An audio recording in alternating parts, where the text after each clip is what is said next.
পথশ্রমের ক্লান্তি হাসি মজা করে পার করলেন কবি। এসে পৌঁছলেন কলকাতায় 27শে জুলাই। গতকাল কবিকে গ্লুকোজ ইঞ্জেকশন দেওয়াতে একটা প্রবল কাঁপুনির শখ হলো। সকলে আতঙ্কিত, কিন্তু আজ কবি স্বাভাবিক, খুব হাসি খুশি। বললেন, জানো, আজও আরো একটা কবিতা হয়েছে সকালে। এই কি পাগলামো বলো তো, প্রত্যেকবারই ভাবি এই বুঝি শেষ, কিন্তু তারপরে দেখি আবার একটা বেরোয়। এই লোকটাকে নিয়ে কি করা যাবে? কবিতাটি পড়া হলো। প্রথম দিনের সূর্য প্রশ্ন করেছিল সত্তার নতুন আবির্ভাবে। কে তুমি? মেলেনি উত্তর। বৎসর বৎসরে চলে গেল, দিবসের শেষ সূর্য শেষ প্রশ্ন উচ্চারিল। পশ্চিম সাগর তীরে নিস্তব্ধ সন্ধ্যায় কে তুমি? পেল না উত্তর।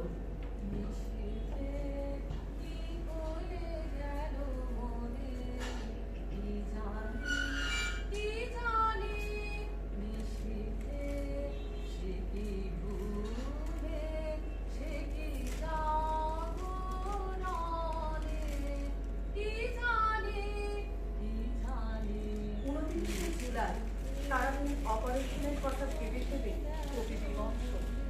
বলছে, এটা চুকে গেলেই বাঁচি। কি হে জ্যোতি, কবে দিন ঠিক হলো? আমাকে ঠিক করে বুঝিয়ে দাও, ব্যাপারটা কিরকম হবে, আমার কতখানি লাগবে? ডাক্তার বললে, যেমন ইঞ্জেকশন নিচ্ছেন তেমন একটু খোঁচা লাগবে। এমনও হতে পারে আপনি শুয়ে শুয়ে কবিতা বলে যাচ্ছেন, একদিকে ডাক্তারেরা অপারেশন করছেন। তিনি জেনেছেন তাকে অ্যানাস্থেসিয়া করা হবে না, লোকালি অবশ করে অস্ত্রোপচার চলবে। সেদিনই বিকেলে আরো একটা কবিতা কবি মুখে মুখে বলে চললেন, সেটা লেখা। দুঃখের আধার রাত্রি বাড়ি বাড়ি এসেছে আমার দ্বারে। একমাত্র অস্ত্র তার দেখেছেন কষ্টের বিকৃত ভান।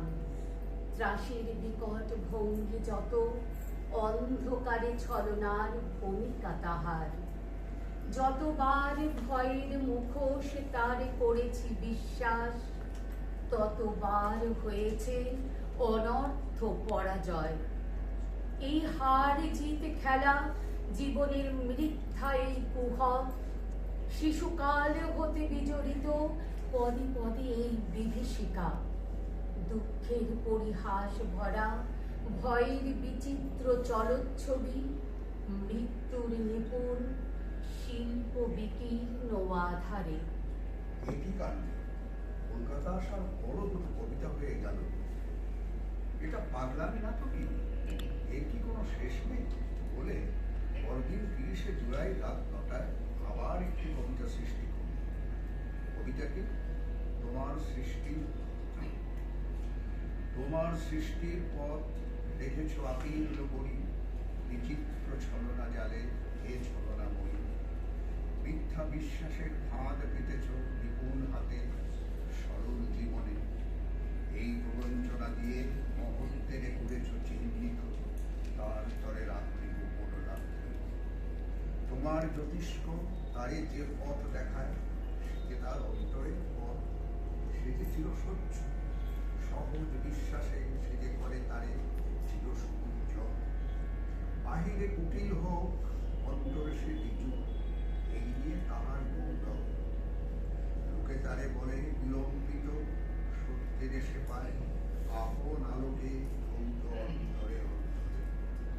কিছুতে পারে না তারে প্রবঞ্চিতে, শেষ পুরস্কার নিয়ে যায় সে যে আপন ভাণ্ডারে।